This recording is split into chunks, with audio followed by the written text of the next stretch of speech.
യേശുക്രിസ്തു ജീവിക്കുന്ന ദൈവം എന്ന് വിളിച്ചു പറയുവാൻ ഞങ്ങൾക്ക് ഒരിക്കൽ കൂടി ദൈവം തന്ന ആയുസ്സനായ ദൈവത്തിന് ആദ്യമേ നന്ദി പറയുന്നു.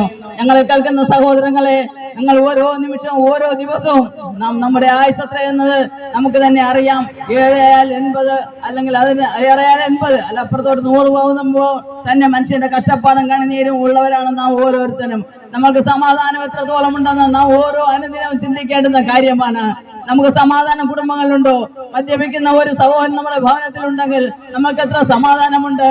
ഇന്ന് രാവിലത്തെ പത്രം കണ്ടതാ, 6.5 കോടിയുടെ കഞ്ചാവ് കൊച്ചി എയർപോർട്ടിൽ പിടിച്ചു എന്നുള്ളത്. ഒന്നോർക്കണമേ, നമ്മൾ ഓരോ ദിവസവും മദ്യത്തിന് മയക്കുമരുന്നിനായി പ്രതിജ്ഞ ചെയ്യുന്നവരാ. പക്ഷെ എവിടെ നിന്ന് വന്നിറങ്ങുന്നു ഈ ഹൈബ്രിഡ് കഞ്ചാവുകളും ഈ മയക്കുമരുന്നുകളും? ലോകത്തിൽ നാം നോക്കാമെങ്കിൽ മനുഷ്യൻ സകലത്തിനും അടിമയായി മനുഷ്യനെ ദ്രോഹിച്ചു കൊണ്ടിരിക്കുന്ന ഒരു കാലമാ. അവനവൻ സ്വസമാധാനം, സ്വന്തം സ്നേഹവും സ്വന്തം ആരോഗ്യവും നോക്കി മാത്രം ജീവിക്കുന്നവർ. ഒന്ന് പറയട്ടെ, ഇതിനെല്ലാത്തിനും പരിഹാരമുണ്ട്. കർത്താവായ യേശുക്രിസ്തുവിൽ മാത്രം. യേശുക്രിസ്തു മാത്രമാണ് ജീവിക്കുന്ന ദൈവമെന്ന് തിരുവചനങ്ങൾ വിളിച്ചു പറയുന്നതെന്നറിയാമോ? സമാധാനം നിങ്ങൾക്ക് വേണമോ? സന്തോഷം വേണമോ? അത് കാൽവരിൽ കർത്താവായ യേശുക്രിസ്തു തരുന്ന സമാധാനം മാത്രം. മറ്റൊരുത്തൻ രക്ഷയില്ല. നാം രക്ഷിക്കപ്പെടുവാൻ ആകാശത്തിന്റെ കീഴിൽ മനുഷ്യരുടെ നൽകപ്പെട്ട ഒരേ ഒരു നാമമുണ്ടെങ്കിൽ അത് കർത്താവായ യേശുക്രിസ്തുവിന്റെ നാമമെന്ന് ദൈവം വചനത്തിൽ കൂടെ നാം വായിക്കുന്നു.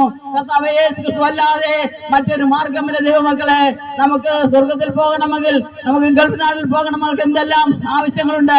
പാസ്പോർട്ട് വേണം, അതിന് വിസ വേണം, അതിന് അക്ക മേടിക്കണം. എല്ലാ പ്രൊസീജിയറും ഉള്ളതുപോലെ തന്നെ ദൈവരാജ്യത്തിൽ പോകുന്നതിന് മാനദണ്ഡങ്ങളുണ്ട്. വെറുതെ ദൈവരാജ്യത്തിൽ പോകാൻ കഴിയില്ല. ദൈവമക്കളെ, നാം ആദ്യമേ മാനസാന്തരപ്പെട്ട് കർത്താവായ യേശുക്രിസ്തുവിൽ വിശ്വസിച്ച് ജ്ഞാനസ്നാനം ചെയ്ത് മുഴുവൻ സ്നാനം നടത്തി കർത്താവായ യേശുക്രിസ്തുവിൽ വിശ്വസിച്ചാൽ മാത്രമേ നമുക്ക് ദൈവരാജ്യം കാണാൻ കഴിയുള്ളൂ. അല്ലാതെ ആർക്കും ദൈവരാജ്യത്തിൽ പ്രവേശിക്കാൻ കഴിയില്ല.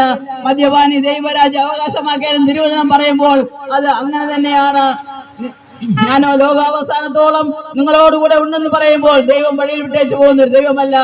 ആരാധിക്കുമ്പോൾ തന്നെ രോഗികളായിരിക്കുന്നവർ കാണും, നമുക്ക് എന്തെല്ലാം ബുദ്ധിമുട്ടുകൾ പ്രയാസങ്ങളുള്ളവർ കാണും. പക്ഷേ സകലത്തിനും പരിഹാരമാണ് കർത്താവായ യേശുക്രിസ്തുവിന്റെ കുരിശിൽ മാത്രം. യേശുക്രിസ്തു ഒരാളിന്റെയും ഒരു മതത്തിന്റെയും ഒരു ജാതിയുടെയും പേരിന് വന്ന ഒരാളല്ല. സകല ലോകമാനവരാശിക്ക് വേണ്ടി സമാധാനവും സന്തോഷവും സ്നേഹവും പഠിപ്പിക്കാൻ വന്ന ഒരാള്. അവിടെ ക്രിസ്തു മതം എന്നൊരു മതമില്ല, മറ്റൊരു മതമില്ല. സകല മനുഷ്യരും ഒന്നുപോലെയാണെന്നുള്ള പഠിപ്പിക്കാനാണ് കർത്താവായ യേശുക്രിസ്തു ലോകത്തിൽ വന്നത് തന്നെ.